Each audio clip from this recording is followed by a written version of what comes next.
అత్యంత దారుణమైన నిజంగా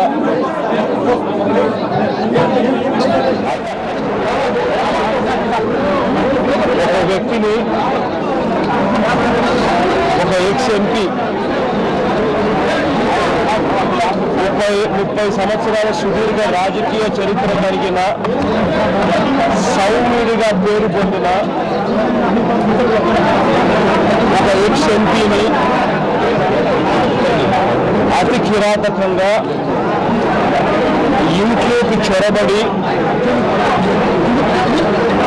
ఇంట్లో ఎవరూ లేని సమయంలో ఇంట్లోకి వచ్చి గొడ్డలు తీసుకొని నరికి అత్యంత దారుణంగా చంపడం అన్నది ఇంతకన్నా దారుణమైన విషయం ఎక్కడా ఉండదు. ఆయన వయసు చూసినా, ఆయన రెప్యుటేషన్ చూసినా, ఆయనంతటి సౌమ్యుడు ఎవరూ లేరు అన్న మాట ప్రతి నోట వినిపిస్తుంది. బాధ ఎక్కడ అనిపిస్తుంది అని అంటే, ఇన్సిడెంట్ ఇంత తీవ్రంగా జరిగితే దర్యాప్తు చేస్తా ఉన్న తీరును చూస్తే బాధ అనిపిస్తుంది. దర్యాప్తుల నుంచి ఒక లెటర్ చూపించారు. ఆయన చనిపోతూ ఆ లెటర్ రాశాడు అని చెప్పి ఆ లెటర్లో ఒక డ్రైవర్ పేరు పెట్టి ఒక లెటర్ చనిపోతూ రాశాడు అని చెప్పి పోలీస్ అధికారులు లెటర్ కూడా చూపించారు. నేను అడుగుతా ఉన్నాను ఒకటే, ఇదే పోలీస్ అధికారులను, ఇదే రాష్ట్ర ప్రభుత్వాన్ని అడుగుతా ఉన్నా, ఇదే చంద్రబాబు నాయుడు గారి ప్రభుత్వాన్ని అడుగుతా ఉన్నా. మీరంతటి మీరే అంటున్నారు చిన్నారను బెడ్రూమ్లో బెడ్ పక్కన గొడ్డలతో నరకడం జరిగింది. జరిగిన తర్వాత తల మీదే దాదాపుగా 5 సార్లు గొడ్డలతో నరికారు. నరికిన తర్వాత తాను బాత్రూంలో రక్తం కక్కుకొని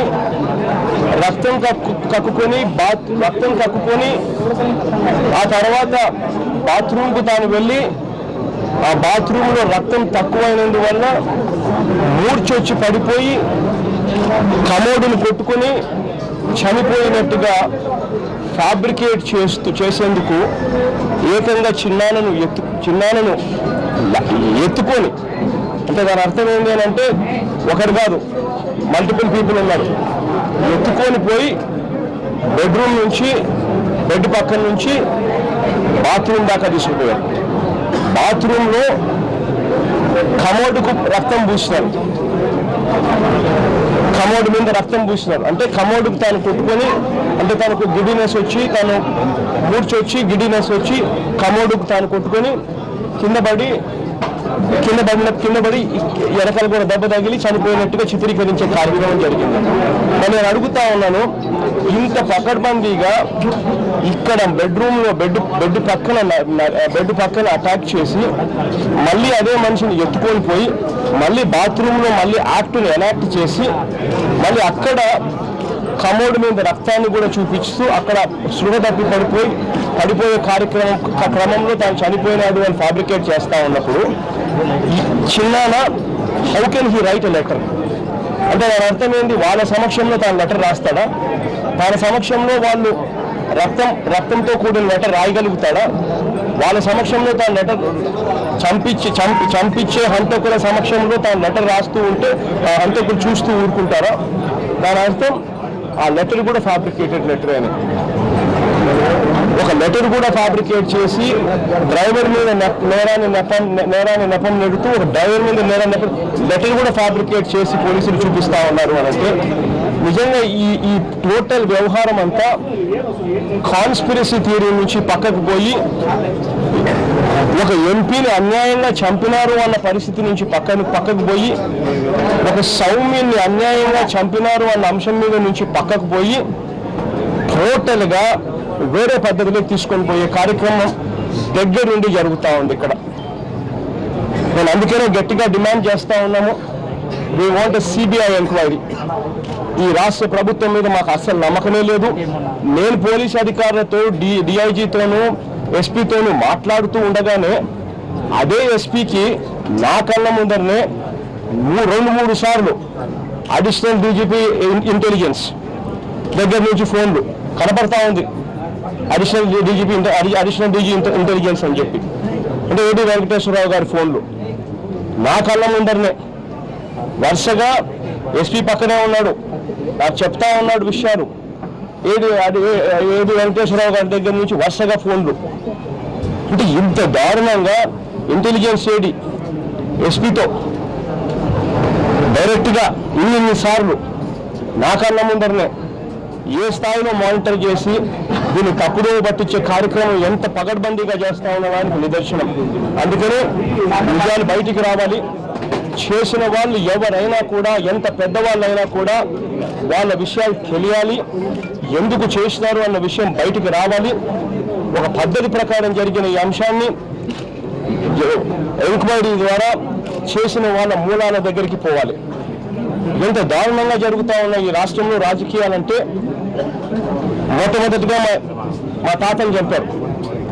ఆ రోజుల్లో నాన్నగారిని తిరగకుండా చేయడం కోసమని చెప్పి కట్టడి చేయాలి అన్న ఆలోచనతో ఆ రోజుల్లో మా గ్రాండ్ ఫాదర్ అబ్బని చంపారు. అబ్బని చంపితే నాన్న ఎక్కడికి పోలేడు, కడపకి కన్ఫైన్ అయిపోతాడు అని చెప్పి ప్రతిపక్ష నాయకుడిగా నానున్నప్పుడు ఆ రోజు అబ్బని చంపారు. ఆ రోజు ముఖ్యమంత్రిగా ఉన్న వ్యక్తి ఇదే చంద్రబాబు నాయుడు గారు. ఆ తర్వాత మా నాన్నని చంపారు. నాన్నని చంపిన విషయం ఇప్పటికి కూడా మా మనసులో ఇప్పటికి కూడా డౌట్గానే ఉంది. ఆ టైంలో ఎంక్వైరీ చేసింది, సిబిఐ ఎంక్వైరీ చేసింది ఎవరు అని అంటే జేడీ లక్ష్మీనారాయణ. సెప్టెంబర్ 2వ తారీఖున హెలికాప్టర్ క్రాష్ జరిగితే ఆగస్టు 31వ తారీఖున, అంటే హెలికాప్టర్ క్రాష్ కరెక్ట్గా 2-3 రోజుల ముందర అసెంబ్లీలో చంద్రబాబు నాయుడు గారు అన్న మాటలు నాన్నను ఉద్దేశించి, ఇదే అసెంబ్లీకి నువ్వు ఎలా వస్తావో నేను చూస్తాను అని చెప్పి నిండు అసెంబ్లీలో చంద్రబాబు నాయుడు గారు నాన్ని ఛాలెంజ్ చేశాడు. చేస్తే సెప్టెంబర్ 1వ తారీఖున ఈనాడులో అదే క్లిప్పింగ్, అదే మాట బయటకు వచ్చింది హెడ్లైన్స్లో. చంద్రబాబు నాయుడు ఛాలెంజ్, అసెంబ్లీకి ఎలా వస్తారో రాజశేఖర్ గారు నాన్నని చంపారు. దాని తర్వాత నన్ను చంపాలని ప్రయత్నం చేశారు. సాక్షాత్తు ఎయిర్పోర్ట్లోనే ఎవరు వెళ్ళలేని ప్రదేశంలోకే ఏకంగా కత్తులు తీసుకొని వచ్చి డైరెక్ట్గా తెలుగుదేశం పార్టీతో సత్సంబంధాలు కలిగిన వ్యక్తి, తన మీద ప్రీవియస్లీ క్రిమినల్ కేసులు ఉన్న వ్యక్తి ఈ దాడి చేశాడు. దాన్ని మళ్ళా వెటకారం చేస్తూ వీళ్ళు మాట్లాడతారు. 3 చోట్ల చూస్తే 3 చోట్ల ఒకే ఒక వ్యక్తి కనిపిస్తాడు, చంద్రబాబు నాయుడు గారు. నాన్నగారు ప్రతిపక్షంలో ఉన్నప్పుడు రాజారెడ్డిగా అబ్బని చంపినప్పుడు చంద్రబాబు నాయుడు, నాన్నగారు హెలికాప్టర్ క్రాష్లో చనిపోయినప్పుడు అసెంబ్లీలో అన్న మాటలు చంద్రబాబు నాయుడు గారే. నా మీద దాడి జరిగినప్పుడు చంద్రబాబు నాయుడు గారే ముఖ్యమంత్రిగా ఉన్న వ్యక్తి. మళ్ళీ ఇవాళ చిన్నాన్న మీద దాడి జరిగిన నేపథ్యంలో ముఖ్యమంత్రిగా ఉన్న వ్యక్తి మళ్ళీ చంద్రబాబు నాయుడు గారే. ఎక్కడ చూసినా కూడా కాన్స్పిరసీ థియరీ కనిపిస్తూ ఉంది. చేసింది ఎవరైనా కూడా వాళ్ళ మూలాలు బయటికి రావాలి. We are demanding CBI enquiry. CBI enquiry చేస్తేనే రాష్ట్ర ప్రభుత్వం అధికారుల చేతిలో నుంచి ఈ ఎంక్వైరీ చంద్రబాబు నాయుడు గారికి రిపోర్ట్ చేసే పరిస్థితి నుంచి బయటికి పోయి, ఎప్పుడైతే చంద్రబాబు నాయుడు గారికి రిపోర్ట్ చేసే పరిస్థితి నుంచి ఇండిపెండెంట్గా ఎంక్వైరీ చేసే పరిస్థితి ఎప్పుడైతే వస్తుందో అప్పుడే న్యాయం అనేది ఖచ్చితంగా జరుగుతుంది. So we demanding CBI enquiry. ఈ సిబిఐ ఎంక్వైరీ కోసం we will represent everybody whomsoever needs to be represented.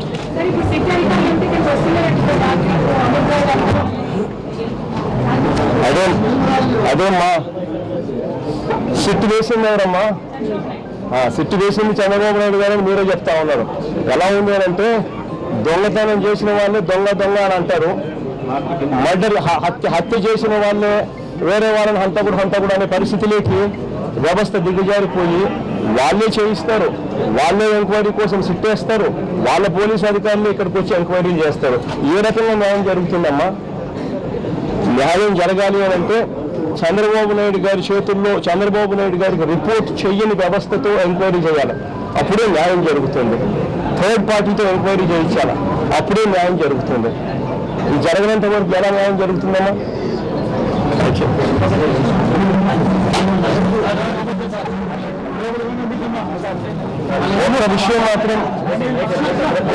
ఒక్క విషయం మాత్రం మీడియా